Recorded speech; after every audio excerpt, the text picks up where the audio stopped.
Okay.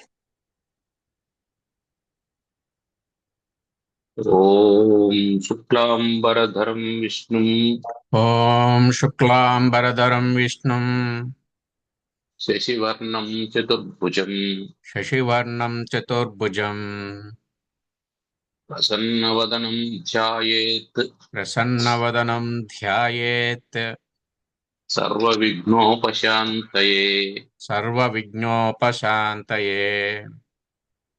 Gajanana పద్మార్కం Gajanana పద్మార్కం Gajanana మహర్నిశం Gajanana మహర్నిశం అనేకదం అనేకదం తం భక్తానాం తం భక్తానాం ఏకదంతముపాస్మహే. ఏకదంతముపాస్మహే.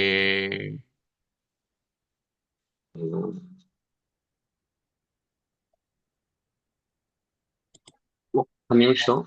ఆ, ఫోన్ లో నుంచి సిస్టమ్ లేకొస్తాను. స్టార్టెడ్.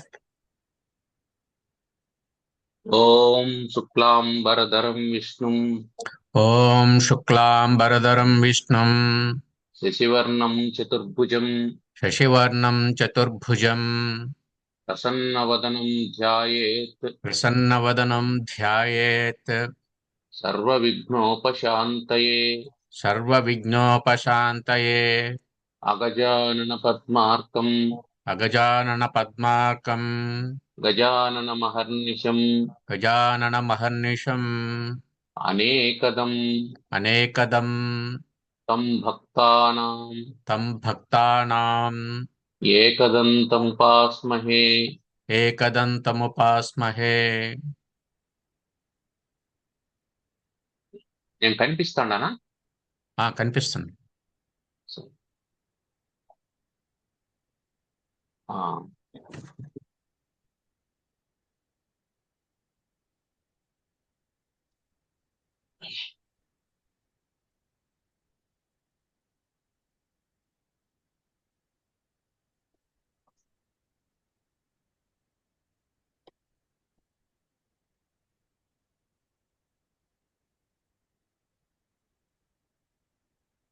ఇది కనపడుతుందా?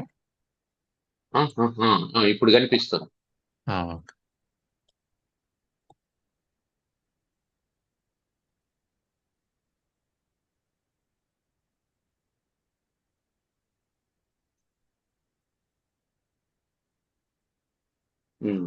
ఇది పెద్ద స్క్రీన్ కనిపిస్తుంది.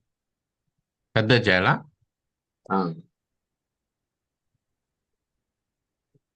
సరే, వదిలేదు. తగ్గించాలా? వదిలేదు. ఆ,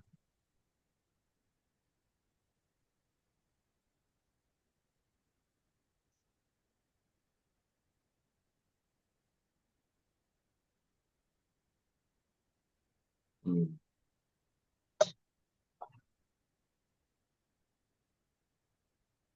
ఉమ్.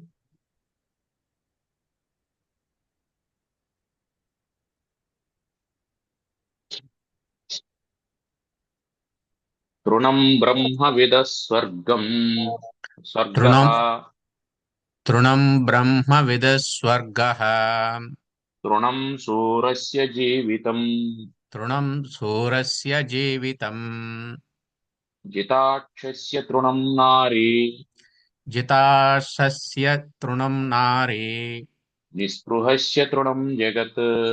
నిస్పృహస్య తృణం జగత్.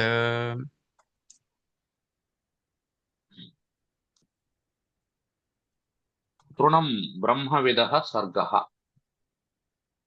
బ్రహ్మవిదుడు అంటే పరబ్రహ్మాన్ని గురించి తెలుసుకున్నటువంటి వాడు. పరబ్రహ్మాన్ని గురించి తెలుసుకోవడం అంటే ఏమిటి అంటే ఆ తనను గురించి తాను తెలుసుకోవడం. పరబ్రహ్మాన్ని గురించి తెలుసుకోవడం అంటే తనను గురించి తాను తెలుసుకోవడం. ఏమిటి తనను గురించి తాను తెలుసుకోవడం అంటే తానే పరబ్రహ్మం అని తెలుసుకోవడం, తనను గురించి తాను తెలుసుకోవడం.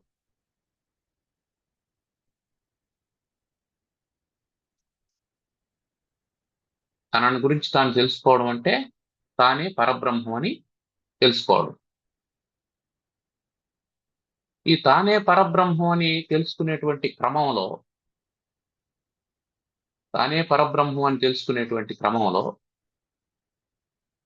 తనకేం అర్థం అవుతుంది అంటే తాను తప్ప ఈ ప్రపంచంలో ఇంకేమీ లేదు అనేది అర్థం అవుతుంది. అంటే సమస్తము తన స్వరూపంగానే ఉంది అనేది అర్థం అవుతుంది. సమస్తము తన స్వరూపము అనడమే బ్రహ్మజ్ఞానం.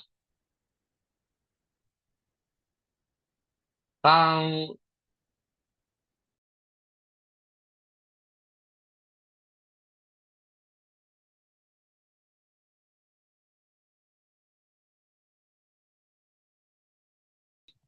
ఓకే.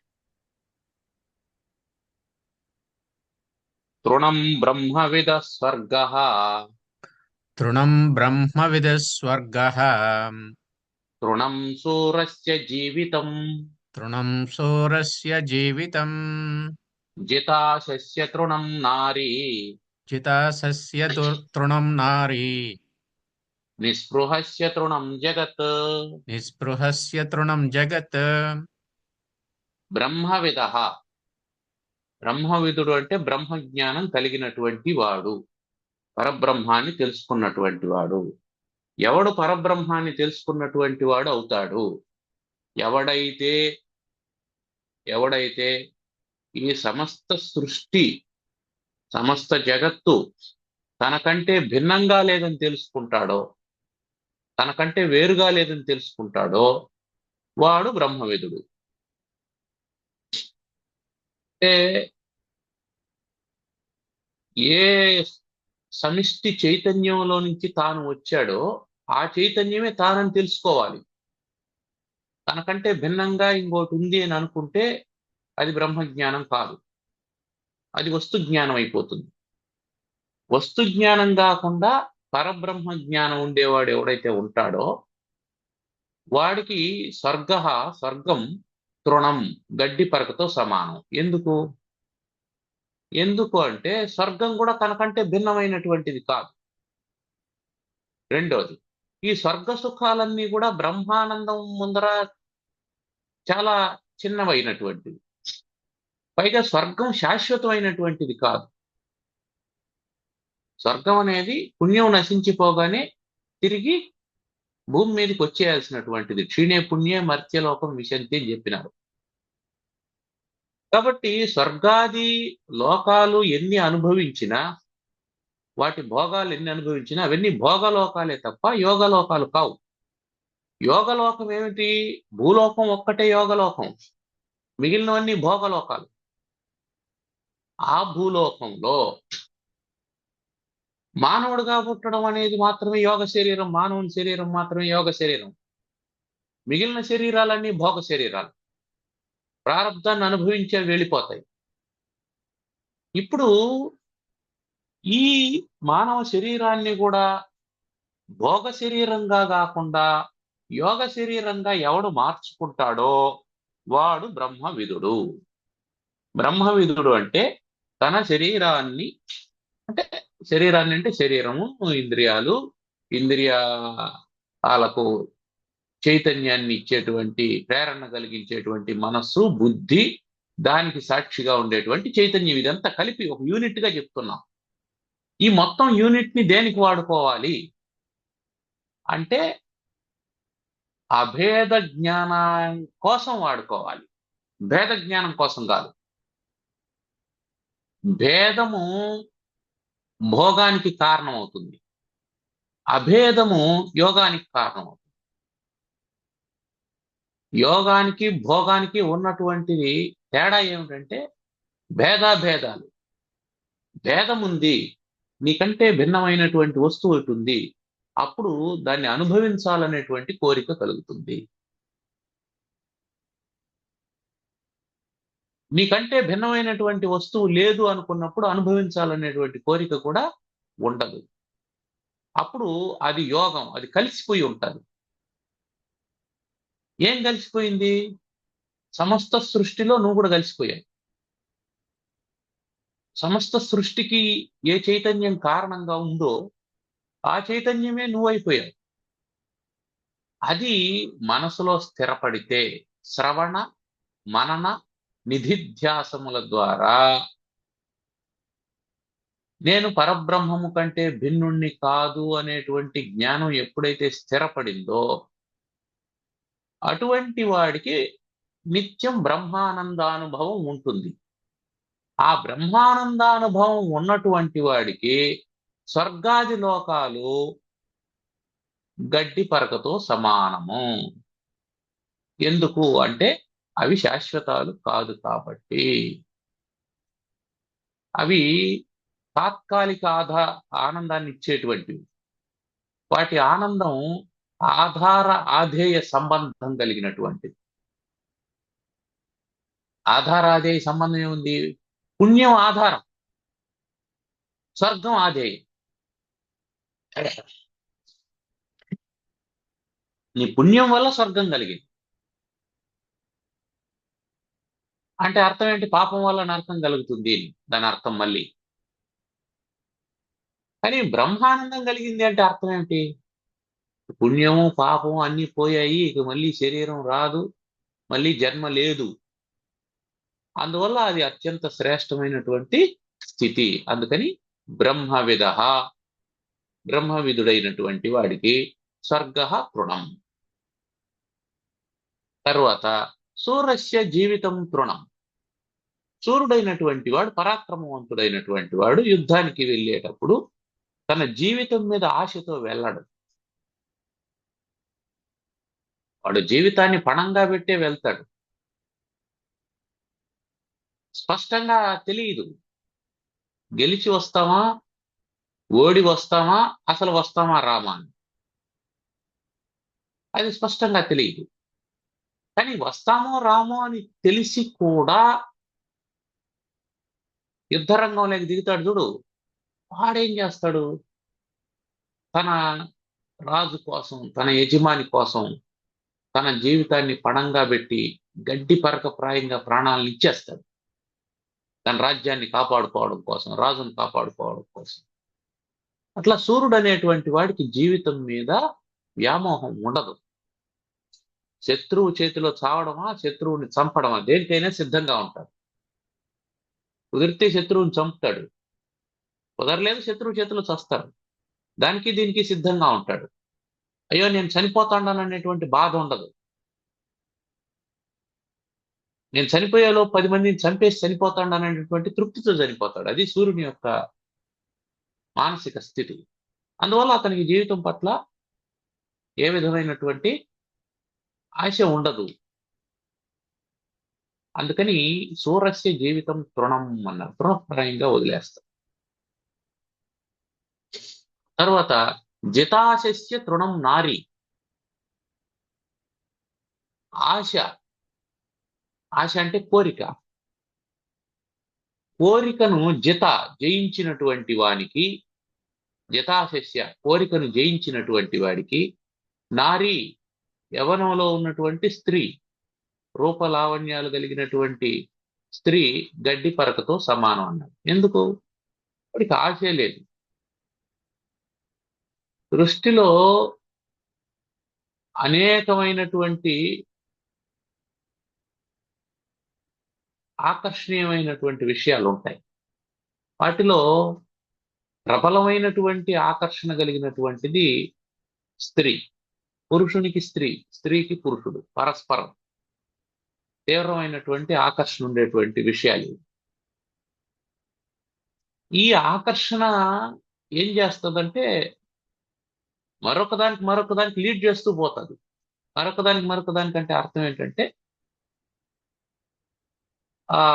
ఆమెతో కలవాలనేటువంటి కోరిక పుట్టింది. ఆ కలవడానికి ఒక చోటు కావాలి. దానికోసం ఒక ఇల్లు ఏర్పాటు చేసుకుంటాడు. కలిసిన తర్వాత పిల్లలు పుడతారు. వాళ్ళ కోసం కావాల్సినటువంటి సంపాదన పెంచుకుంటాడు. నేను ఏమనుకుంటున్నాడు అంటే దీనివల్ల మనం సుఖాన్ని పొందుతామని అనుకుంటాడు. కానీ తన కష్టాన్ని అతను పెంచుకుంటూ ఉన్నాడు. అతను బ్రహ్మచారిగా ఉన్నప్పుడు అతనికి ఏ జీతం అయితే వస్తూ ఉంటుందో దాన్ని అది సరిపోతా ఉంటుంది, సర్దుకుంటూ ఉంటాడు. ఎప్పుడైతే పెళ్లి చేసుకున్నాడో ఆవిడ మళ్ళీ ఏమవుతుంది, తన సంపాదన పెంచుకోవాలి, ఇంకొక వ్యక్తి కూడా వస్తారు కాబట్టి తన జీవితంలో. అప్పటి వరకు ఏదో రూమ్ షేరింగ్ లో బ్రతికేస్తూ ఉంటాడు. ఇప్పుడు రూమ్ షేరింగ్ కాకుండా ఇల్లు తీసుకుంటాడు. ఇల్లు తీసుకున్న తర్వాత ఆ ఇంట్లో ఉండాల్సినటువంటి సామాగ్రి ఉంటాయి, వాటన్నిటిని సమకూర్చుకుంటాడు. దీనికంతా ఈఎంఐలు కడతాడు. ఈ లోపు మళ్ళీ ఒక పిల్లోడో పాప పుట్టింది అనుకోండి, మళ్ళీ వాళ్ళకి కావాల్సినటువంటి ఏర్పాట్లు మొదలు పెడతాడు. జీతం పెరుగుతుందా, పెళ్లి చేసుకున్నాడు అనేసి ఏమైనా బోనస్ ఇస్తారా ఎక్కడైనా? పిల్లోళ్ళు పుడితే ఎక్కడైనా బోనస్ ఇస్తారా? పెళ్లి చేసుకున్నందుకు కానీ బోనస్ ఇచ్చేట్టుగా ఉంటే సరే, వెరీ గుడ్, బోనస్ కోసం అయినా పెళ్లి చేసుకోవచ్చు. పిల్లలు కన్నందుకు ఏమైనా బోనస్ ఇస్తారంటే సరే, వెరీ గుడ్. కానీ అవేవి జరగదు, అవేవి జరగవు. కానీ ఆశ తీరదు, ఈ ఆశ పెరుగుతూనే ఉంటుంది. ఆశ పెరిగే కొద్దీ ఇతనికి తెలియకుండానే ఏమవుతాడు, కష్టంలో కూరుకుపోతూ ఉన్నాడు, క్లేశాన్ని పెంచుకుంటూ ఉన్నాడు. ఆదాయం సరిపోదు. ఆదాయం సరిపోదన్నప్పుడు ఏం చేయాలి? ఇంకొంచెం పని చేయాలి. ఇంకొంచెం పని చేస్తే ఏమవుతుంది, కష్టం పెరుగుతుంది, సుఖం కాదు పెరగడం. నువ్వు సుఖాన్ని పెంచుకోవాలనేటువంటి ఉద్దేశంతో నీకు తెలియకుండానే కష్టాన్ని పెంచుకుంటూ ఉన్నావు. That is the secret. అందుకని దీనికంతా కారణం ఏమిటి? ఆశే కారణం. జితాశస్య, ఎవడు ఆశను జయిస్తాడో వాడికి నారీ స్త్రీ తృణం, గడ్డి పరకలాగా కనిపిస్తుంది. అంటే ఇక్కడ నారీ అనేది ఊరికే చెప్పాడు నీకు ఆకర్షణ, మిగతా అంతా అన్నీ కూడా ఏవేవి నిన్ను ఆకర్షిస్తాయో అవన్నీ. తర్వాత నిస్పృహస్య తృణం జగత్, స్పృహ లేనటువంటి వాడికి, ఆకాంక్ష లేనటువంటి వాడికి, కోరిక లేనటువంటి వాడికి జగత్, ఈ ప్రపంచం అంతా తృణప్రాయంగా కనిపిస్తుంది, గడ్డిపోసలాగా కనిపిస్తుంది. వాడికి ఆశే లేదు, వాడికి కోరికే లేదు. అప్పుడు స్త్రీ అయితే ఉంది, మిగతా ప్రపంచం అయితే ఉంది. నాకు 10 ఎకరాలు ఆస్తుంది అని ఒకడు అంటాడు. ఏమైంది ఇప్పుడు? నీకు 10 ఎకరాలు ఉంది, సరే ఏమి అయితే? నీకు లేదు కదా. అవును లేదు. 10 ఎకరాలు ఉంటే ఏం చేయాలి నువ్వు? దాన్ని ఎవడో ఎంక్రోచ్మెంట్ చేయకుండా దానికి కంచె వేసుకోవాలా, పక్కనోడు నీ దాంట్లోకి రాకుండా చూసుకోవాలా, దాన్ని కాపాడుకోవాలా, దాన్ని దున్నాలా, ఏదో చేయాలా, ఏదో చేసుకోవాలి, దాన్ని కాపాడుకోవాలి నువ్వు. దానికోసం నువ్వు 10 ఎకరాలు లేనోడికే ఈ పని లేదు. నీకు ఉంది అంటే దానితో పాటు వచ్చేటువంటి కాన్సిక్వెన్సెస్ ఉన్నాయి అని అర్థం. ఏదైనా సరే, ఏదైనా ఉంది అంటే దాని కాన్సిక్వెన్సెస్ కూడా ఉన్నాయి అని అర్థము. నీకు లేదు అంటే నువ్వు సంతోషించాలి, ఎందుకంటే దానికి కాన్సిక్వెన్సెస్ లేవు కదా అని. ప్రపంచంలో ఏదున్నా దానికి పాజిటివ్ కాన్సిక్వెన్సెస్ ఉంటాయని మనం అనుకోవాల్సిన అవసరం లేదు. ఏదైనా సరే, నీకు ఏదైనా ఉంది అని అంటే దానికి దానివల్ల కలిగేటువంటి కాన్సిక్వెన్సెస్ పాజిటివ్ గా ఉంటాయని నువ్వు అనుకోవాల్సినటువంటి అవసరం లేదు. ఎందుకు లేదు అనంటే ప్రతిదీ పరిణామానికి లోనయ్యేటువంటిదే ఈ లోకంలో. పరిణామానికి లోనయ్యేటువంటిది ఏది ఒకే రకమైనటువంటి ఆనందాన్ని ఇవ్వదు.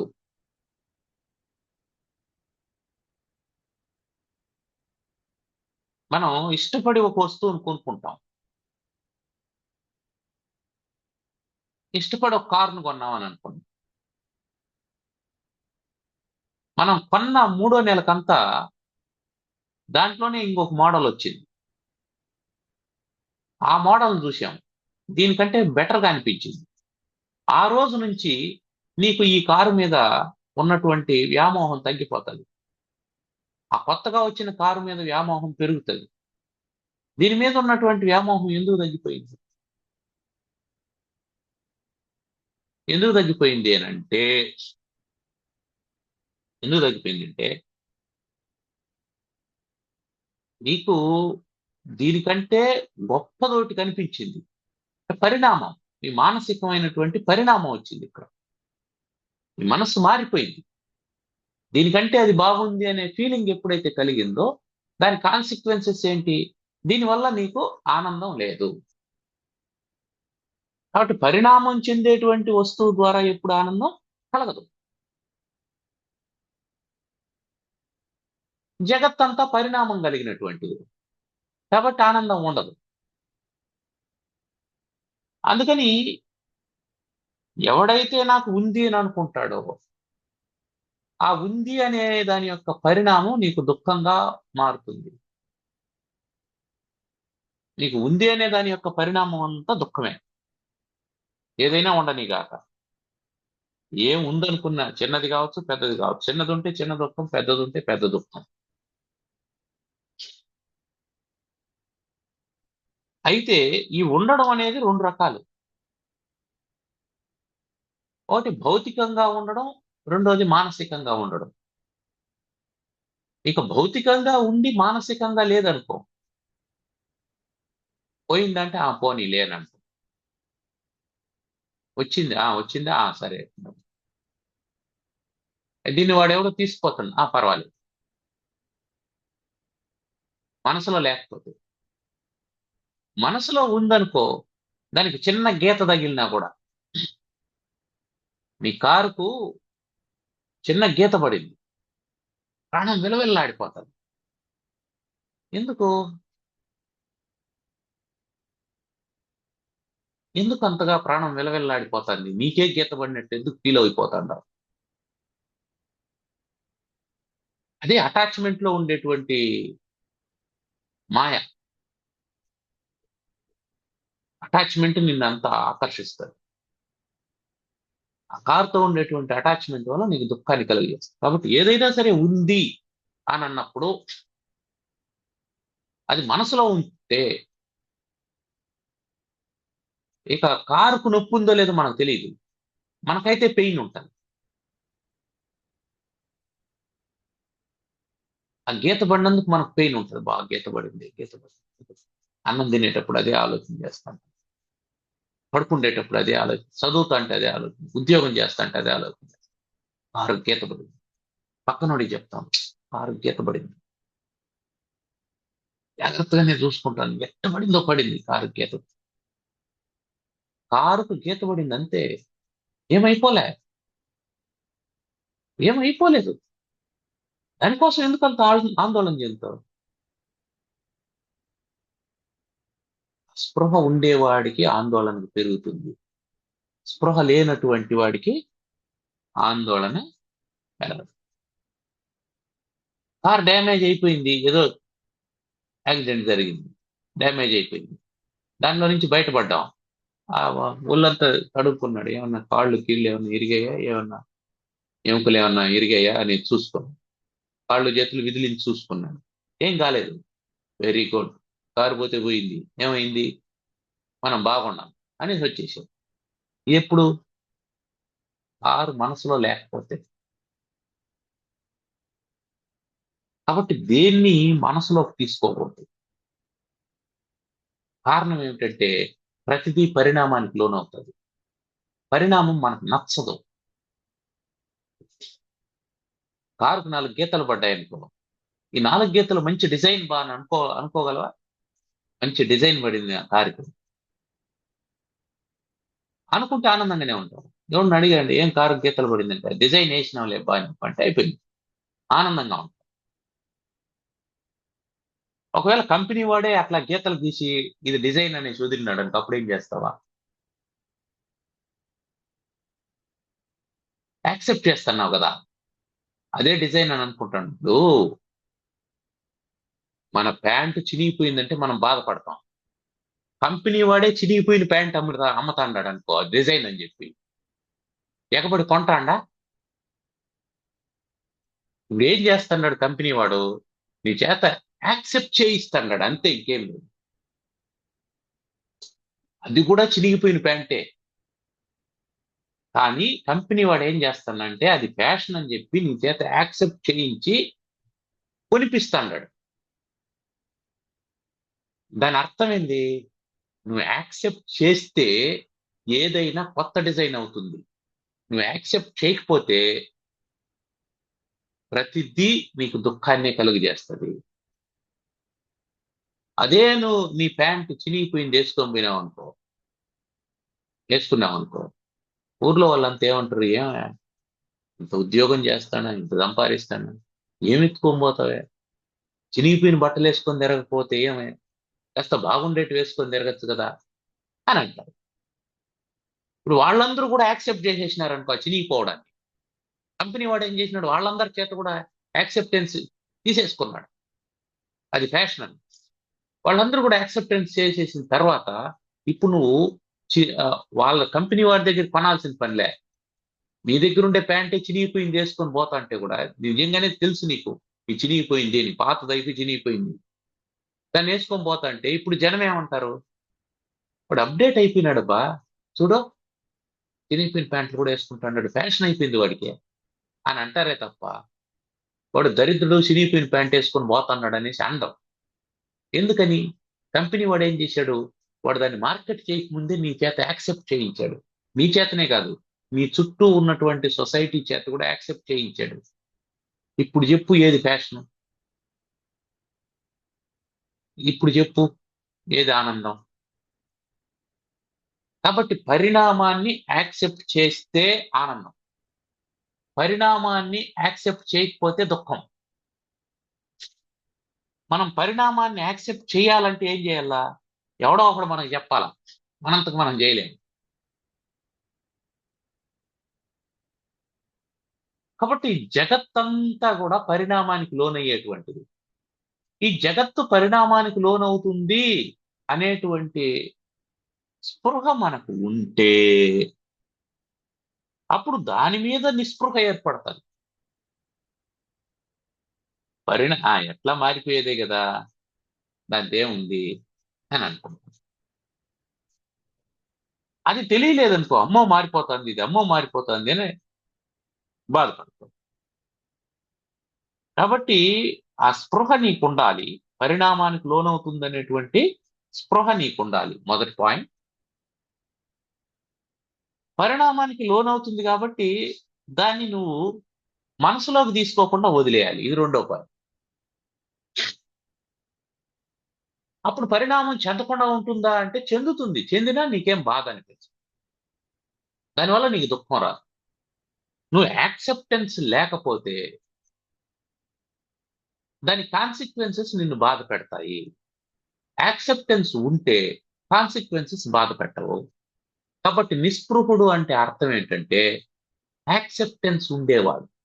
ఏం యాక్సెప్టెన్స్ ఉంది? జగత్తు పరిణామానికి లోనవుతుంది, ఇది యాక్సెప్టెన్స్. జగత్తు నేను కాదు, నాది కాదు, ఇది యాక్సెప్టెన్స్. ఇల్లు నాది కాదు, పొలం నాది కాదు, నగలు నాది కాదు, ఉద్యోగం నాది కాదు, జీతం నాది కాదు, వచ్చింది నా దగ్గరికి, నాది కాదు, వచ్చింది నా దగ్గరికి. తేడా గుర్తుపెట్టుకోవాలి. నాది అంటే అది నా దగ్గరే ఉంటుంది, పోదు అని ప్రపంచంలో ఏది అసలు నువ్వే పోతున్నావు, నీ శరీరమే పోతుంది. దాని అర్థం ఏంటి? వచ్చేటివన్నీ నా దగ్గరికి వచ్చేయి, నా దగ్గరికి రాకముందు అవి లేవు, నా దగ్గర నుంచి వెళ్ళిపోయిన తర్వాత ఉండవు.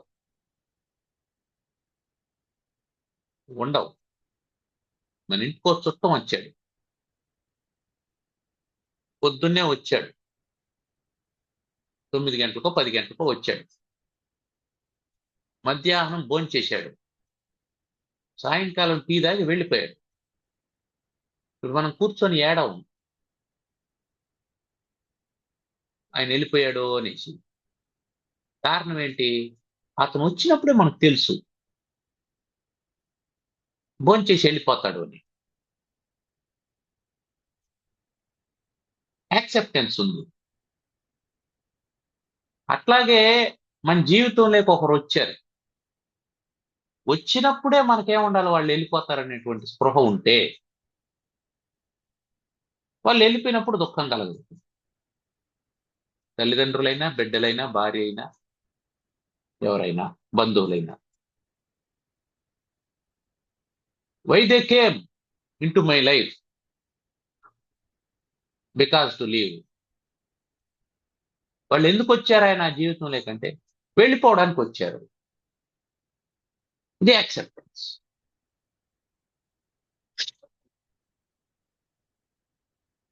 ఇది నిస్పృహ. ఆ నిస్పృహ ఉండేటువంటి వాడికి ఈ ప్రపంచం అంతా గడ్డి పరకలాగా కనిపిస్తుంది. This is not valuable thing. ఇది విలువైనటువంటిది ఏమీ కాదు. దీనికి అంత ప్రాధాన్యత ఇవ్వాల్సిన అవసరం లేదు. మరి దేనికి ప్రాధాన్యత ఇవ్వాలి? నీకు నువ్వు ప్రాధాన్యత ఇవ్వాలి. నీకంటే భిన్నమైనటువంటి దానికి కాదు నువ్వు ప్రాధాన్యత ఇవ్వాల్సింది. నీకు నువ్వు ప్రాధాన్యత ఇవ్వాలి. నాకు నేను ప్రాధాన్యత ఇవ్వడం అంటే ఏమిటంటే ముందు నేనంటే ఏమో తెలుసుకోవడం. నేనంటే ఏమో తెలుసుకోవాలి. నేను ఎక్కడి నుంచి వచ్చాను, నేను ఎందుకు వచ్చాను, what is the purpose of my life. అది తెలుసుకున్నప్పుడు, నేనంటే ఏమో నాకు అర్థమైనప్పుడు, నన్ను నేను అభిమానించినప్పుడు జగత్తు మీద నిస్పృహ ఏర్పడుతుంది. అలా నిస్పృహ ఏర్పడితే దుఃఖం ఉండదు అని చెప్పి. కాబట్టి ఇక్కడ ముగ్గురి గురించి చెప్పాడు. ఒకడు బ్రహ్మవిదుడు, రెండోవాడు సూర్యుడు, మూడోవాడు ఆశ లేనటువంటి వాడు. నిస్పృహుడు కూడా ఇంచుమించు అంతే. ఆశ అనేది వస్తువుకు సంబంధించింది, స్పృహ అనేది జగత్తుకు సంబంధించింది. రెండు వస్తువులుగానే చూడాలి మనం. ఇది కొంచెం చిన్నది ఆశ అనేది, స్పృహ అనేది కొంచెం పెద్దది, అంతే తేడా. నారీ కూడా జగత్తులో భాగం అని అనుకున్నామంటే అయిపోయింది అది కథ. అంటే ఏం చెప్తున్నాడు? పరిణామం చెప్తున్నాడు. నీకు ఆశ పెరిగే కొద్దీ ఏమవుతుందని చెప్పినాడు. ఇక్కడ స్వర్గము తృణం, జీవితం తృణం, నారీ తృణం, జగత్తు తృణం. మొత్తం ఎన్ని చెప్పాడు? జీవితం అన్నప్పుడు శరీరము, లైఫ్ చెప్పాడు. నారీ అన్నప్పుడు ఈ శరీరం అనుభవించే సుఖాల గురించి చెప్పాడు. జగత్ అన్నప్పుడు ఆ శరీరం కోరుకునేటువంటి సౌకర్యాల గురించి చెప్పాడు. ఇదంతా లౌకికమైనటువంటి జీవితం. పారలౌకికమైనటువంటిది, అలౌకికమైనటువంటి జీవితం ఏంటి? స్వర్గం. అంటే ఇహలోక సౌఖ్యాలు, పరలోక సౌఖ్యాలు అన్ని తృణం అని చెప్పి అన్నాడు. ఇది మనం గుర్తుపెట్టుకోవాల్సింది. ఈ లోకంలో ఉండేటివి, పరలోకంలో ఉండేటువంటివి అన్ని గడ్డి పరకతో సమానం.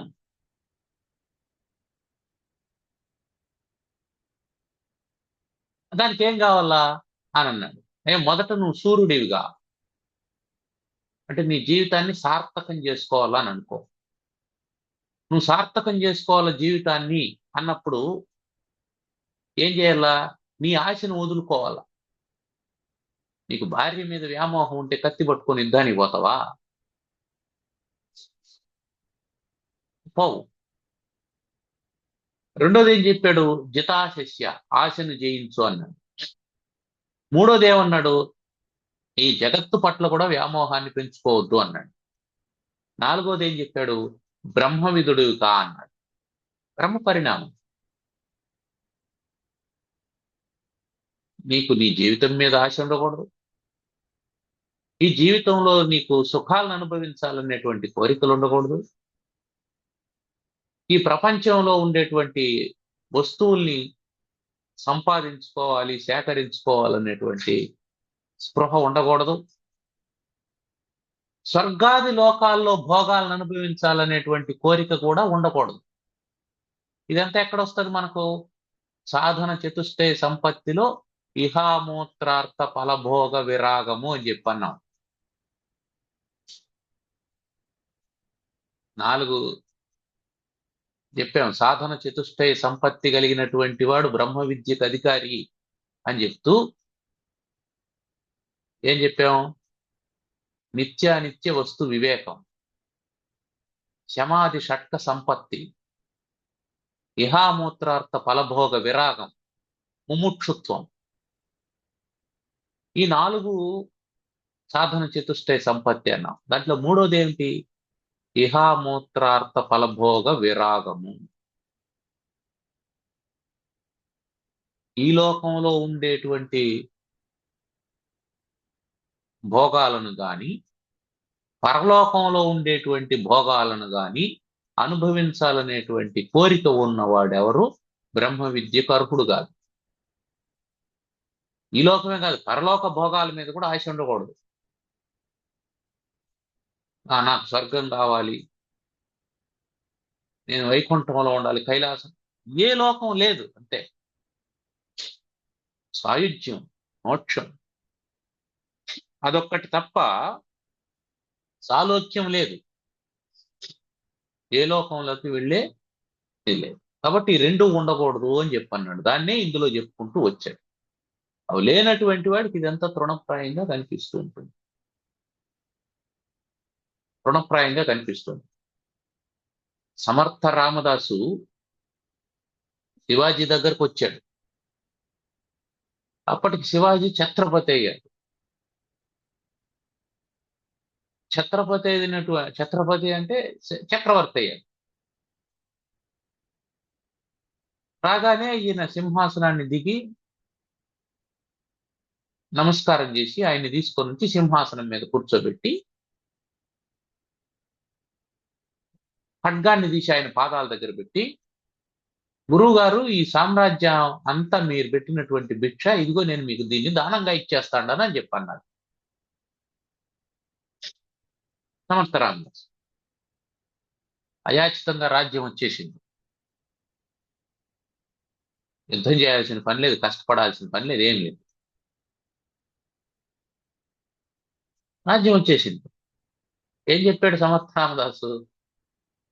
నా ప్రతినిధిగా నువ్వు రాజ్య పరిపాలన చేసుకో అనేసి ఆ రాజ్యాన్ని, సుఖాన్ని, భోగాల్ని, అంతఃపురాన్ని అన్నిటినీ అతనికి ఇచ్చేసి వెళ్ళిపోయాడు. ఎలా వచ్చాడు అలా వెళ్ళిపోయాడు. అది నిస్పృహ. నిస్పృహస్య తృణం విత్తం. నిస్పృహ కలిగినటువంటి వాడికి ఏ సంపదైనా తృణప్రాయమైన గడ్డి పరక లాంటిది. గడ్డి పరకని ఎవడు తీసుకొని జోన్లో వేసుకొని ఎత్తుకొని రాడు. అదే ఒక రూపాయి నాణ్యం కనిపించింది అనుకో, దాన్ని జోబులు వేసుకుంటాడు. ఎందుకని? అది రూపాయి అనేటువంటి స్పృహ వాడికి ఉంటుంది. దానికి విలువ ఉంది అని అనుకుంటున్నాడు. గడ్డి పరక దానికి విలువ లేదని అనుకుంటున్నాడు.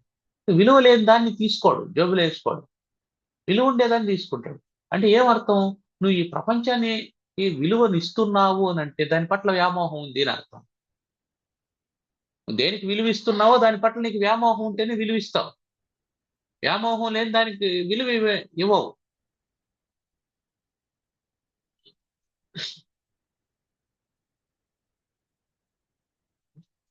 అందుకని ఇక్కడ ఏం చెప్తున్నాడు? బ్రహ్మవిదుడివి కమ్మని చెబుతూ ఉన్నాడు. తర్వాత విద్యామిత్రం ప్రవాసే చ, విద్యామిత్రం ప్రవాసే చ, భార్యామిత్రం గృహేషు చ, భార్యామిత్రం గృహేషు చ, వ్యాధితస్యౌషధం మిత్రం, ఔషధం మిత్రం, వ్యాధితస్యౌషధం మిత్రం, ఔషధం మిత్రం, ధర్మో మిత్రం మృతస్య చ. ధర్మో మిత్రం మృతస్య చ. ప్రవాసే. ప్రవాసం అంటే వేరే దేశంలో ఉండడం. తను పుట్టి పెరిగినటువంటి దేశంలో కాకుండా వేరే దేశానికి వెళ్ళడం, దాన్ని ప్రవాసం అంటాం. వాసాన్ని వదిలిపెట్టి వేరే చోట ఆవాసం చేస్తే దాన్ని ప్రవాసం అంటాం. ఆ ప్రవాసంలో మిత్రం, తోడుగా ఉండేటువంటి వారు ఎవరు? మిత్ర అంటే మిత్, మృతి, మరణం. త్ర అంటే రక్షించేవాడు. మరణం నుంచి రక్షించేవాడు మిత్రుడు. మరణం ఏమిటి? తాను దేహం అనుకోవడం మరణం. తాను దేహం అనుకోవడం మరణం. జీవితం ఏమిటి? తాను బ్రహ్మం అనుకోవడం జీవితం. వివేకానందులు వారు చెప్పారు, బలమేవ మరణం, బలమేవ జీవితం, బలహీనతైవ మరణం అన్నాడు. బలహీనతే మరణము, బలమే జీవితము అన్నాడు. మరణం అంటే ఏమిటంటే బలహీనత. నువ్వు బలంగా లేకపోవడం, నువ్వు ఆకర్షితుడు కావడం, అది మరణం.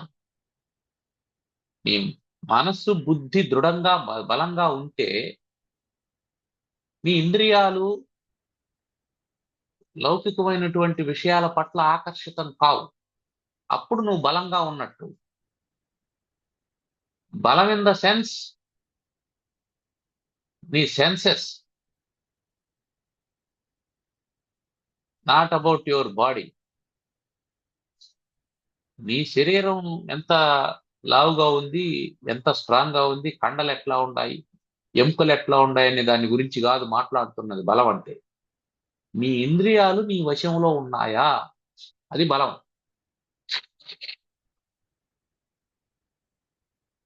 ఎప్పుడైతే నువ్వు బలవంతుడు అవుతావో అప్పుడు నువ్వు మరణాన్ని జయించిన వాడు అయినావు. మరణం అనేది ఒక బలహీనత.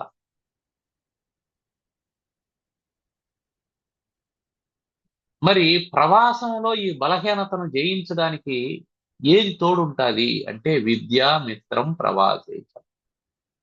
ప్రవాసంలో విద్య నీకు తోడుంటుంది. అందుకని విద్యావంతుడి కావాలి. ఎప్పుడు నువ్వు ఒకే చోట ఉండాలని అనుకుంటే సరే నీ ఇష్టం. అది ఒకే చోట ఉండాలనుకున్నా కూడా విద్యావంతుడివి కావాలి. విద్య అంటే ఏమిటి? తెలుసుకోవడం, అంతే, ఇంకేం లేదు. విత్ టు నో, తెలుసుకోవడం. ఏం తెలుసుకుంటావు? నీ గురించి, నీ శరీరం గురించి, నీ చుట్టుపక్కల ఉండేటువంటి వాతావరణం గురించి, ప్రకృతి గురించి, దాన్ని సృష్టించినటువంటి వాడిని గురించి తెలుసుకో. ఇంకేముంటాయి తెలుసుకోవడానికి? నువ్వు తెలుసుకోవడానికి రెండే రెండు ఉన్నాయి. ఒకటి నువ్వు, నీకంటే భిన్నంగా ఉండే ప్రకృతి, ఈ రెండు ఉన్నాయి. మూడోది నువ్వు తెలుసుకోవాలంటే అది నీ గురించి నువ్వు తెలుసుకోవడమే. నీ గురించి నువ్వు అంటే ఇందాక తెలుసుకున్నాం కదా, అంటే ఇందాక తెలుసుకుని నీ శరీరం గురించి నువ్వు. ఒకటి నీ శరీరం గురించి నువ్వు తెలుసుకోవడం. వైద్య శాస్త్రం అంతా ఇదే.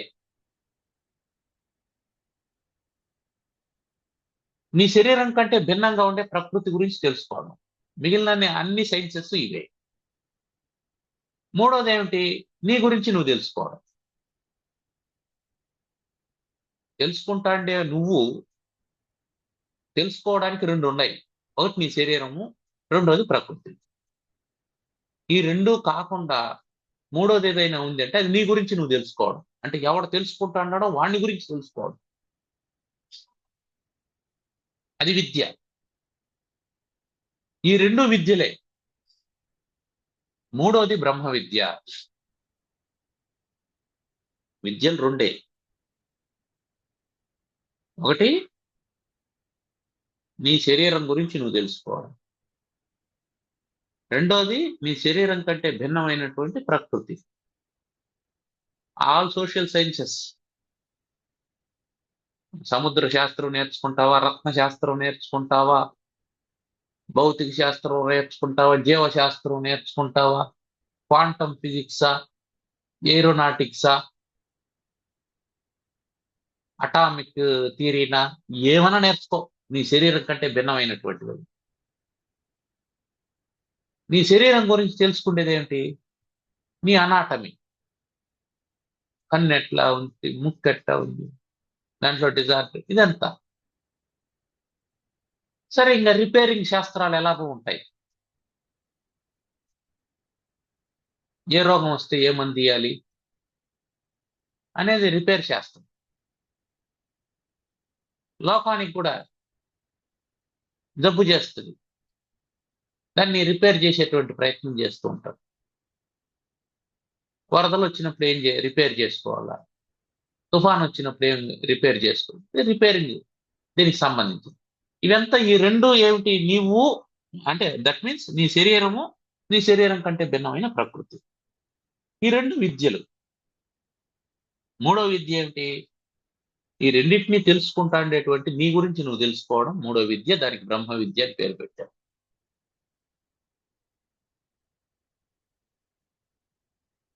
ఈ మొత్తం విద్య, ఈ మూడు విద్యల్లో నీకు ఏ విద్య ఉన్నా అది ప్రవాసంలో నీకు తోడుగా ఉంటుంది. ఇవేమీ తెలుసుకోకుండా, లౌకిక విద్య తెలియకుండా, పారమార్థిక విద్య తెలియకుండా, అంటే మొదటి రెండు చెప్పేమే, నీ శరీరాన్ని గురించి నువ్వు తెలుసుకోవడం, ప్రకృతిని గురించి తెలుసుకోవడం, ఈ రెండు లౌకిక విద్యలు. పారమార్థిక విద్య అంటే నీ గురించి నువ్వు తెలుసుకోవడం, ఇది పారమార్థిక విద్య. ఈ రెండు విద్యల్లో ఏదో ఒక విద్య ఉండాలి. ఈ లౌకికమైనటువంటి విద్యలు అనంతమైనటువంటివి, వాటి గురించి మనం ఎంత తెలుసుకున్నా జీవితం సరిపోదు, ఆయుష్ సరిపోదు. ఒకడు ఫిజిక్స్ చదువుతాడు, దాంట్లో నోబెల్ ప్రైజ్ తీసుకునేటప్పటికి 75 ఏళ్ళు 80 ఏళ్ళు వస్తుంది. వాడు కెమిస్ట్రీ చదువుతాడు, దాంట్లో పరిశోధనలు చేసి నోబెల్ ప్రైజ్ తీసుకునే నాటికి 70 ఏళ్ళు 80 ఏళ్ళు అవుతాయి, అయిపోయింది జీవితం. అట్లా కాకుండా ఇంకొక శాస్త్రం చదివి దాంట్లో నోబెల్ ప్రైజ్ తీసుకుందామంటే మళ్ళీ ఎక్స్టెన్షన్ ఉండదు కదా, లైఫ్ ఎక్స్టెన్షన్. వాడికి శరీరం కూడా సహకరించదు కదా, క్షీణించిపోతుంది, జ్ఞాపక శక్తి క్షీణిస్తుంది, అవయవాలు క్షీణిస్తాయి, సాధ్యం కాదు. అందుకని నాయన అవన్నీ నువ్వు చేసి ఏమి చేయలేవు. దాంట్లో నీ జీవితానికి కావాల్సినటువంటిది ఏదో కొంత తెలుసుకో, కాదని చెప్పడం లేదు. కానీ నువ్వు సులభంగా తెలుసుకునేటువంటి శాస్త్రం ఒకటి ఉంది, నువ్వు సులభంగా నేర్చుకునేటువంటి విద్య ఒకటి ఉంది, అది పారమార్థిక విద్య. దాన్ని నేర్చుకో. ఆ విద్య నీకు ప్రవాసంలో తోడుగా ఉంటుంది. భార్యామిత్రం గృహేషుచ. ఇంట్లో ఉన్నప్పుడు నీకు స్నేహితులు ఎవరు? నీ భార్య నీకు స్నేహితుడు, భార్య స్నేహితురాలు. దాని అర్థం ఏం చెప్పినాడా? ఇంట్లో ఉండేటప్పుడు సెల్ ఫోన్తో ఆడుకోవద్దు, టీవీని చూస్తూ ఉండద్దు, ఇంట్లో ఉండేటప్పుడు భార్యతో మాట్లాడు అని అర్థం. తర్వాత వ్యాధితస్య ఔషధం మిత్రం. వ్యాధి వచ్చినటువంటి వాడికి స్నేహితుడు ఎవరంటే ఔషధమే. దాన్ని గౌరవంగా చూసుకోవాలి. ఏ పూట కా పూట జాగ్రత్తగా ఔషధాన్ని సేవించి వ్యాధిని పోగొట్టుకోవాలి. చనిపోయినటువంటి వాడికి మృతస్యచ, మరణించినటువంటి వాడికి స్నేహితుడు ఎవరు? వాడు చేసినటువంటి ధర్మమే వానికి స్నేహితుడు. ఏమొస్తుంది? నువ్వు చేసినటువంటి ధర్మమే నీ వెంట వస్తుంది, మిగిలినవన్నీ ఆగిపోతాయి. శరీరంతో పాటు ఆగిపోయేటువంటివన్నీ. ఆ శరీరం ఉండగా నువ్వు ఆచరించినటువంటి ధర్మం ఏదైతే ఉంటుందో అదొక్కటే మరణించిన తర్వాత కూడా నిధనే అపి అనుయాతి అన్నారు. మరణించిన తర్వాత కూడా నీ వెంబడించి వచ్చేటువంటిది, అది నీ ధర్మం. దాని అర్థం ఏం చెప్పాడు ఆయన? రోగం వస్తే ఔషధం సేవించు, రోగం లేదంటే ధర్మాన్ని ఆచరించు, ఆ ధర్మానికి కారణమైనటువంటి ధర్మపత్నిని గౌరవించు,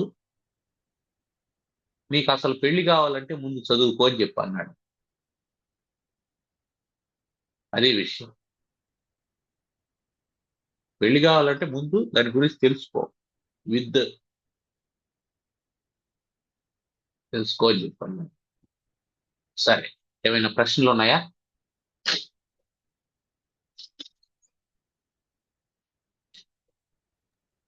ఇప్పుడు ఆ శ్రవణ మనన నిధిధ్యాసం అనేది అది చెప్పుకుంటూ ఉన్నాం కదా. ఉమ్.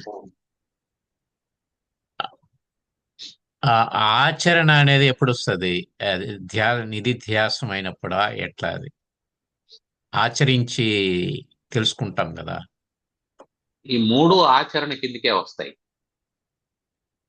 ఆహా. శ్రవణం కూడా ఆచరణ లెక్క వస్తుంది. శ్రవణం కూడా ఆచరణే. ఎందుకంటే మొదట నీకు శ్రవణం చేసేటువంటి శ్రద్ధ కలగాల, ఆ నువ్వు ఆసన సిద్ధి కలగాల, చెప్పేటువంటి వాడి మీద నీకు గౌరవ భావం ఉండాల, చెప్పే విషయం మీద నీకు ఆసక్తి ఉండాల. ఇదంతా ఆ ఆసక్తి, శ్రద్ధ, గౌరవం ఇవన్నీ ఆచరణే కదా. అవు. కాబట్టి శ్రవణం అనేది ఆచరణలో మొదటి మెట్టు. రెండవది ఏమిటి? మననం. మననం అంటే ఏమిటి? నీకు శ్రద్ధ ఉండాల, చెప్పినటువంటి విషయాన్ని మనం మర్చిపోకూడదు అని ఏం చెప్పాడని రివైజ్ చేసుకుంటూ ఉండాల, మననం చేసుకుంటూ ఉండాల. ఆ మననం యొక్క డీప్ స్టేటే నిధిధ్యాసనం.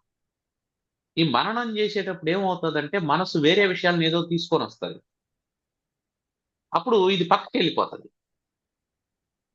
డైవర్ట్ అవుతాం. ఆ డైవర్ట్ అవుతున్నాం అనేది మనల్ని మనం గమనించాలి. ఈ పాయింట్ వద్ద డైవర్ట్ అయిపోయినాం, మనం ఆ విషయాన్ని గురించి ఆలోచన చేస్తున్నాం, దాన్ని వదిలేసామే అని ఆలోచన చేసి మళ్ళీ మనసుని ఆ విషయం మీదకి తీసుకురావాలి. అలా తీసుకొని వస్తా ఉంటే మనసు ఏం చేస్తుందంటే, అరే వీడు మనల్ని వదిలేటట్లేదు, వీడు బాధ ఏదో కాసేపు చూద్దామని ఆ ఆ విషయం మీద ఆగుతుంది. అలా ఆగేటట్టు చేయడమే నిధిధ్యాసనం, ఏకాగ్రం చేయడం మనస్సును. అదే ఆచరణ. అదే విషయం మీద ఎప్పుడైతే ఏకాగ్రత ఏర్పడుతుందో అప్పుడు ప్రపంచాన్ని కూడా అదే విషయంగా చూసే శక్తి ఏర్పడుతుంది. అంతవరకు ప్రపంచాన్ని ఆ దృష్టితో చూసేటువంటి శక్తి ఏర్పడదు. అది ఆచరణలోకి వస్తుంది. అంటే ఇక్కడ ఏం చెప్తున్నాడు? ఆచరణ అనేది నువ్వు బాహ్యంలో చేసేటువంటిది ఆచరణ అని అనుకుంటున్నావు. దానికంటే ముందు నువ్వు చేయాల్సినటువంటి ఇన్నర్ ప్రాక్టీస్ ఉందే, అది అసలైనటువంటి ఆచరణ. ఎందుకు అంటే అవుటర్ ప్రాక్టీస్ అనేది నీకు ఇన్నర్ సీడింగ్ లేకుండా అవుటర్ ప్రాక్టీస్ రాదు. మీకు బయటకు మొలకొచ్చిందంటే అర్థం ఏంటి? భూమి లోపల విత్తనం ఉందని కాదా? సో నువ్వేం చేయాలి? ముందుగా విత్తనం వేసినావంటే పైకి మొలక వస్తుంది. So you should practice with in you. Automatically the practice spreads around you. నువ్వు ఇన్నర్ ప్రాక్టీస్ చేయకుండా నేను అవుటర్ ప్రాక్టీస్ చేస్తాను అని అంటే అర్థం ఏంటంటే ఆ అవుటర్ ప్రాక్టీస్ లో నీ సోల్ ఉండదు. నీకు దయ కలిగి, హృదయంలో దయ కలిగి అవతల వాడికి ఏమైనా ఇచ్చావనుకో, దయ కలిగితే చాలు, అవతల వాడికి ఏదో ఒకటి ఇచ్చేస్తావు. ఇప్పుడు నువ్వేమనుకుంటున్నావు అంటే ఇవ్వడం అనేది ప్రాక్టీస్ చేయడం కోసం, ఆచరణ కోసం అని ఇచ్చావనుకో, నీ లోపల దయ లేదు. అప్పుడు ఆటోమేటిక్ గా నేను దాతననేటువంటి అహంకారం నీలో వస్తుంది. That is not right practice. First of all నీ హృదయంలో దయ కలగాలి. అవతల వాడి దీనస్థితిని చూసి నీ కన్నీళ్లు రావాలి, ఏడవాలి నువ్వు. అయ్యో వాడికి బట్ట లేదే, అయ్యో వాడికి తిండి లేదే, అయ్యో వాడికి వైద్యం అందడం లేదే, అయ్యో వాడికి సౌకర్యం అందడం లేదే, అయ్యో వాడికి చదువు అందడం లేదే, అయ్యో వాడికి సంస్కారం అందడం లేదే అని నువ్వు మొదట ఫీల్ కావాలి. నీలో దుఃఖం కలగ. అప్పుడు ఆటోమేటిక్గా ఏమవుతుంది? నీ స్థాయిలో నువ్వు ఏం చేయగలిగితే అవన్నీ చేసేస్తావు. నువ్వు పోయి నలుగురిని కూర్చోబెట్టి ట్యూషన్ చెప్పేస్తావు. ట్యూషన్ చెప్పు. అదే లోపల నీకు అది లేదనుకో, నువ్వు ఎందుకు పోయి ట్యూషన్ చెప్తావు? పబ్లిసిటీ కోసం చెప్తావు. నేను ఇంతమంది పేదల్ని పోషిస్తాను, ఇదిగో ఇంతమంది అనాథాలకు షెల్టర్ కల్పిస్తాను అని పబ్లిసిటీ చేసుకోవడం కోసం చేస్తాను. You are doing your business. దాన్ని ఆచరణ అని ఎట్లంటావు నువ్వు? ఆచరణే, కానీ అది ఎవరికి ప్రయోజనం అంటే అవతల వాడు ఏమైనా లబ్ధి పొందితే వాడికి ప్రయోజనం, నీకేం ప్రయోజనం లేదు. నీకెప్పుడు అది ప్రయోజనం అవుతుంది? నీకెప్పుడు అది ప్రయోజనం అవుతుంది? నీలో దయ ఉండి చేస్తే అవుతుంది, నీలో ఎక్స్పెక్టేషన్స్ ఉండి చేస్తే కాదు. సో శ్రవణ మనన నిధిధ్యాసనాలు ఎందుకు చెప్పాడు అని అంటే, ముందు నీ ఇన్నర్ ప్రాక్టీస్ కోసం చెప్పాడు. That is your inner practice. నీ ఇన్నర్ ప్రాక్టీస్ ఏముంటుందో అవుటర్ ప్రాక్టీస్ అదే అవుతుంది. లోపల ఏం విత్తనం వేసినావో భూమి లోపల మొలక అదే వస్తుంది. ఇఫ్ యు ప్రాక్టీస్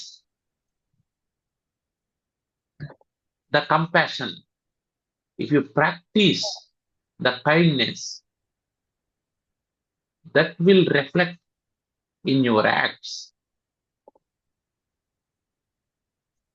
కానీ నేను యాక్ట్స్ లో ఇది చేస్తానంటే అది యాక్టింగ్ అయిపోతుంది. ఇప్పుడు ఉమ్, ఆ, చిన్నపిల్లలు దయతోనే ఉంటారు. ఆమ్, ఆ అమ్మకి భోజనం పెట్టడము, లేకుంటే ఇంకొకటి ఇవ్వడము అనేది దయతోనే ఆ, నడుస్తూ ఉంటారు. ఆల్రెడీ వాళ్ళకి ఇన్నర్ అనేది, సోల్ అనేది ఉంది. ఉమ్, అది అలాగే ఉంచి ఆ, ప్రాక్టీస్ చేస్తే మనం మనం సపరేట్గా నేర్చుకోవాల్సిన అవసరం లేదు. ఆ చిన్న హృదయాన్ని కల్మషం చేయకుండా అలాగనే ఉంచితే సరిపోతుంది. మనం ప్రత్యేకంగా ప్రాక్టీస్ చేయాల్సిన అవసరం కూడా లేదు. మనకు నచ్చదుగా, మనం అట్లా ఉంచాం కదా. ఉంచదు. అదే. ఉమ్. తర్వాత సూర్యుడు అన్నప్పుడు, జీవితం తృణప్రాయం అన్నప్పుడు, ఈ టెర్రరిస్టులు చేసే పని ఏంటి? వాళ్ళు కూడా వాళ్ళ జీవితం, వాళ్ళకు ఒక లక్ష్యం ఉంటది. అది సరైనటువంటిదా కాదనేది మనకు తెలియదు. వాని దృష్టిలో అది సరైనటువంటిది. ఎవడైనా సరే, ఏ పని చేసేవాడైనా వాణ్ణి వాడు సమర్థించుకోవడానికి ఒక వాదం ఉంటుంది మన దగ్గర. దాన్ని అంటే అతనికి యుక్తివాదము అని అంటాం. సోల్ సోల్ పనిచేయట్లేదని అర్థం వస్తుందా? అంటే ఇన్నర్ అనేది అట్లా ఆ, కాదు, ఆ, వాడికి ఒక యుక్తివాదం ఒకటి ఉంటది. ఉమ్, అంటే వాడు ఏం చేసినా దాన్ని సమర్థించుకోవడానికి వాని దగ్గర ఒక వాదం ఉంటది. అవు ఉంటది. ఉంటది. వాడేం చేస్తాడు, దాని ప్రకారం వెళ్తూ ఉంటాడు. అందుకే విద్య అని చెప్పి అన్నాడు. విద్య నేర్చుకోవాలనేది ఎందుకంటే, విద్యావంతుడైనటువంటి వాడు ఏం చేస్తాడు, తన యందు అఖిల భూతములందు ఒక భంగి సమహితత్వంబున జరుగువాడు. అంటే నువ్వు మళ్ళీ మనం భారతానికి వెళ్ళాలి. భాగవతం ఇట్లు చెప్పింది సమహితత్వంతో ఉండు అని. సమత్వం యోగ ఉచ్యతే అని భగవద్గీత చెప్పింది. సింపుల్ గా ఏం చెప్పాడు భారతంలో? ఒరులేవి యొనరించిన నరవర అప్రియము తన మనంబున కగు తా నొరుల కవి సేయకునికి పరాయణము పరమధర్మ పదములకెళ్ళన్నాడు. ఇతరులు నీకు ఏం చేస్తే నీకు బాధ కలుగుతుందో దాన్ని ఇతరులకు చేయకుండా ఉండు, అదే శ్రేష్టమైన ధర్మం అన్నాడు. వాళ్ళేం ఆలోచన చేయాలా? నువ్వు అనుకున్న టెర్రరిస్టులు, అరే మనం అవతల వాడిని బాధ పెడతాండం అనేటువంటి ఆలోచన వాడికి వచ్చిందంటే, అది బాధ అనేటువంటి ఆలోచన వాడికి వచ్చిందంటే బాధపడతాడనే ఆలోచన వస్తే చేయడా పని. వాని దృష్టిలో అది న్యాయం అనిపిస్తుంది. కాబట్టి ఇక్కడ ఏంది, ఇవన్నీ కూడా కన్క్లూజన్స్, ఎవడికి వాడు చేసుకునేటువంటి కన్క్లూజన్స్. దానికి ఆ కన్క్లూజన్స్ వల్ల ఇతరులు కాన్సిక్వెన్సెస్ ఫేస్ చేయాల్సి వస్తుంది, వాళ్ళు కూడా ఫేస్ చేయాల్సి వస్తుంది. కాబట్టి టెర్రరిస్ట్ ఆలోచన వాని వైపు నుంచి చూసినప్పుడు వాడికి అది కరెక్ట్ అని అనిపిస్తూ ఉంటుంది. కానీ సామూహికమైనటువంటి ఆలోచన ఎప్పుడు చేయాలి, అది శ్రేష్టమైనటువంటి. అది ఇన్నర్ సైడ్ పోయిందని కూడా అనుకోవచ్చు. బ్రహ్మ విద్య అనేది అంటే నువ్వు దాని లోపల ఏం చేసావు? వేప విత్తనం వేసావు. నువ్వు ఏమి చేసినా అది వేప చెట్టే వస్తుంది. కాబట్టి విత్తనాలు వేసేటప్పుడే మనం జాగ్రత్తగా చూసుకోవాలని. ఇప్పుడు నువ్వు మామిడి పండు కావాలంటే ఎట్లా?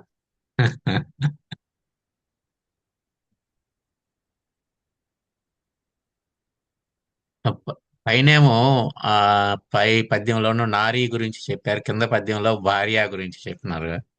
దీన్ని ఉమ్. ఎలా అన్వయించుకోవాలా? రెండు కొంచెం. ఏం లేదు, రెండు కరెక్టే. నువ్వు ఇంట్లో ఉండేటప్పుడు నీ భార్యను స్నేహితురాలుగా చూసుకో అన్నాడు. స్నేహితులు ఏం చేస్తారు? మంచి చేస్తారు. నీ భార్యను నువ్వేం చేయాలో మంచి చేసేదానిగా చూడాలి. అంటే ఏమర్థం? నీ భార్య వల్ల నీకు వైరాగ్యం కలగాలి, అది మంచి. అంటే అటాచ్మెంట్ గురించి చెప్పడం లేదు, అటాచ్మెంట్ గురించే చెప్తున్నాడు. పైగా ఎప్పుడు మనం అనుకునే మాట ఒకటి ఉంది, కుక్క వేషం వేసినప్పుడు మొరగాలి. నువ్వు భార్యగా స్వీకరించిన తర్వాత,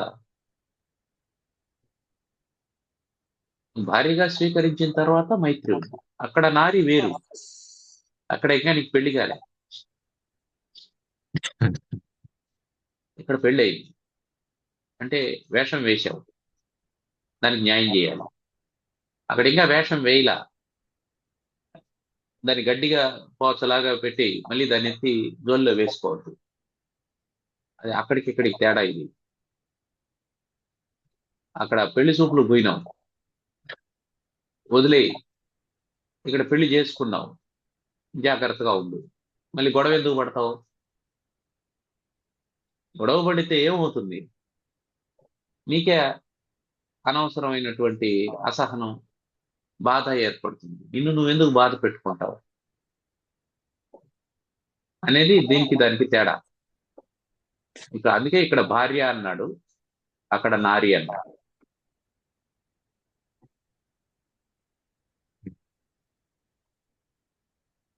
ఓం సర్వమంగళ మాంగళ్యే శివే సర్వార్థ సాధికే శరణ్యే త్ర్యంబకే గౌరీ నారాయణి నమోస్తుతే. ఓం స్వస్తి ప్రజాభ్యః పరిపాలయంతాం న్యాయ్యేన మార్గేణ మహిం మహిషాః. గోబ్రాహ్మణేభ్యः శుభమస్తు నిత్యం. లోకాः సమస్తాः సుఖినో భవంతు. ఓం శాంతి శాంతి శాంతి. ధన్యవాదాలు.